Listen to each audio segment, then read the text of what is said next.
রাখবেন, ফ্যাসিবাদের পতন ঘটেছে, শাসক পালিয়ে গেছে, কিন্তু ব্যবস্থাটা কিন্তু এখনো বদলায় নাই। এই ব্যবস্থা বদলের সংগ্রাম আছে। আমাদের লড়াই একটা জাতীয় পুনর্গঠনের লড়াই।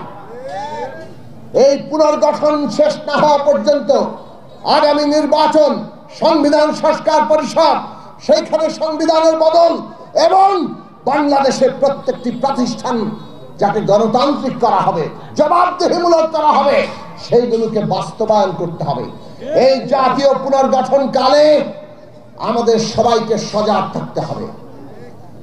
মনে রাখবেন, গণতান্ত্রিক শক্তি ছাড়া গণতন্ত্র টেকে না। যত ভালো কথা আমরা সংবিধানে লিখে দেই না কেন, ওটা যদি একটা ডাকাতের হাতে দেওয়া হয়, ডাকাত ফাঁক ফোকর দিয়ে ঠিকই তার ডাকাতি করে নেবে। কাজে এই গণতন্ত্র প্রতিষ্ঠার জন্য, মানুষের অধিকার প্রতিষ্ঠার জন্য, জনগণের জন্য একটা কল্যাণমূলক ব্যবস্থা কায়েম করার জন্য আমাদের গণতান্ত্রিক শক্তির উন্মেষ দরকার। আজকে বাংলাদেশের ঢাকা থেকে সমস্ত দেশে ছড়িয়ে পড়তে হবে।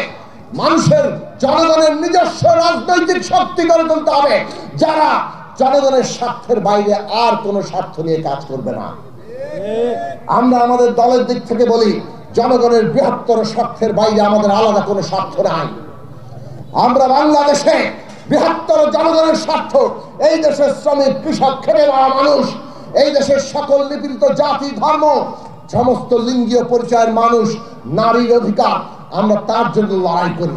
প্রত্যেক নাগরিক যাতে মর্যাদা পায়, অধিকার পায়, বাঁচার মতো বাঁচতে পারে, তার জন্য লড়াই করি।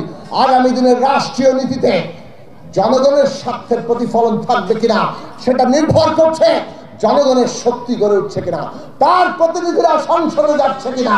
কাজেই ভোট আপনার হাতে, কিন্তু কাকে দেবেন সেটা আপনারা বিচার করবেন। কারণ ভোটটা যাকে দিচ্ছেন সে যদি আপনার স্বার্থকে প্রতিনিধিত্ব না করে, ওই সংসদ হবে লুটেরাদের জায়গা।